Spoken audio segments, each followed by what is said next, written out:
everybody, my name is Inga Luce and I am going to be your nursing instructor this year for the RN program at Vermont Tech in the Southwest region. And I just wanted to create a very short video for you, reminding you of some of the things that you can do to set yourself up to be successful in this program. My contact information is here. It's also on all of the documents on Canvas and your courses. So just some things to think about how to be successful in this program. Organization is very important, as well as time management. Knowing your learning styles and creating successful learning strategies is very helpful, as well as understanding the study habits that are going to lead to your success. Not everybody learns the same way, so not everybody should study the same way. So take the learning style assessment tools that I've posted and learn more about how it is that you learn and how you should kind of tailor your study habits to be successful. Read and answer the learning outcomes that are posted in the syllabus. You should make notes. And notice I didn't say take notes. I want you to make notes. You should write things in your own words, okay? And then write down and ask questions and summarize key points. There are different types of note making versus note taking, different styles out there. And we'll talk about some of these in class, but it's important that you find a style that kind of flows or works for you and that really supports your kind of preferential learning styles as well. Studying in teams, discussing key concepts, quizzing each other, really will help you teach each other. And they say that teaching is the highest form of learning. So preparing content to teach or mentor each other will make sure or ensure that you have actually mastered the content. Watching the videos that I create for you and participating in online activities in addition to coming to class prepared and ready to have fun learning is also important. And you will be working in teams, so coming to class prepared really is critical to supporting the learning of your entire team. Seek help often and early if needed, and I am always readily available to support you in whatever it is that you need. We utilize a lot of technology in our classroom, so be sure that you can access Canvas. You can go through the portal, which is kind of the main web page, portal.vsc.edu, or you can access it directly through vsc.instructure.com, and the login is the same for both. You also need to access your Vermont Tech email regularly, and by that I mean daily. And this is the only way that most of Vermont Tech will communicate important things with you, including me. So if there's important information or changes in class, that will come through your email. If there's information from the registrar, from the dean of nursing, from the academic dean or the president, if there's important information about your bill or about graduation, all of that will come to you through that email. You can log on to support.vtc.edu and install the email directly on your phone, or you can forward it to other devices, whatever you want to do, but it's important that you have access to it freely. We also use two different apps in the classroom. One is called Flipgrid. You can install the app, and then our specific course code is the TP3PPTO, the letter O. Your login number is your VTC student ID, so like the 3 letters, the 5 numbers, so your initials and your birthday. And then we also use Nearpod, and you can go to Nearpod and just create a free student account, and that's kind of like a student polling software.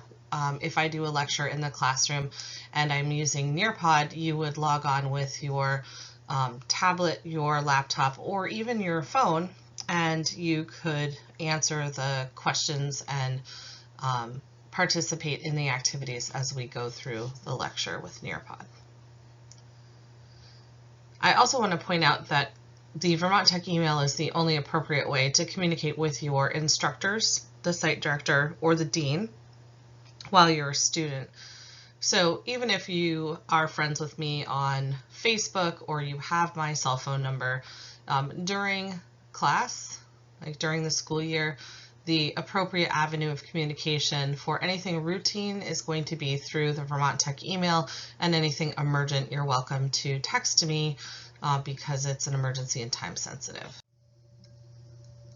One of the most important things for your success also is that you have a plan to deal with just the stress that occurs in your daily life, your work life, and your student life. So really use your lifelines. Phone a friend, and this includes me. It includes Carolyn Stanger-Carlo, who's the site director, Sarah Billingsberg, who is the dean of nursing, student academic success that provides free tutors and free counseling. Anyone, your classmates, your friends, your family. But just know that there are people that you can always reach out to. I'm available to you in the office, outside of school hours. If you need me, I can talk to you on the phone, or we could meet over Zoom, whatever it is that you need. Okay. Also, poll the audience, but not during exams. But it's important that you talk to your peers. Chances are, if you're struggling with something, somebody else is also struggling with that, whether it's a concept or an assignment or, just overall workload in life. Ask people, does anybody else have questions about this? And it's, bring that to me. I'm always willing and helpful, working on things that you guys are struggling with or balancing. 50-50 is not a great choice. So nursing and medicine is never a career where you can kind of fake it until you make it.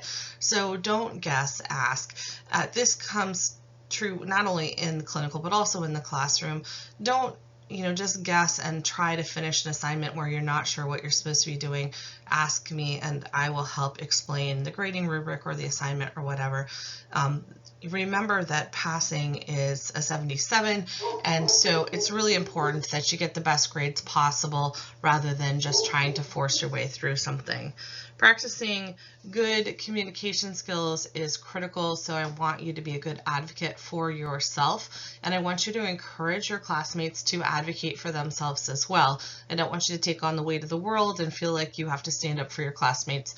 You should be encouraging them to speak up for themselves using good assertive communication, and I really don't want any aggressive or passive-aggressive communication in the classroom at all.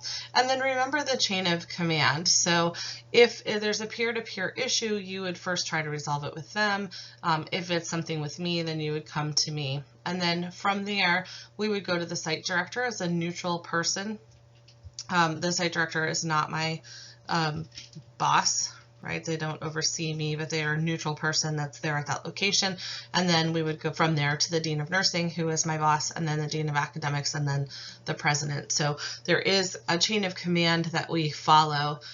It would be inappropriate, if you were upset about something, to go directly to the president of the college or something like that, because they're not going to listen unless you've gone through the chain of command. So I also will advocate for you. So if there's something going on, even if it involves me, I always advocate for your success. Always start with the right chain of command. And most importantly, you can do this. So if you can dream it, you can do it. And I think that that's always true as well. If you want this bad enough, I can help you be successful. So what I really want you to determine is this what you want in your life? And is this the right time for you to be here? And if the answers are yes, then you and I together will get you across that stage, graduated, and passed your boards next summer. So again, welcome aboard. I'm super excited to have you in the classroom. And if there's anything that I can do to help make your learning environment better, please let me know.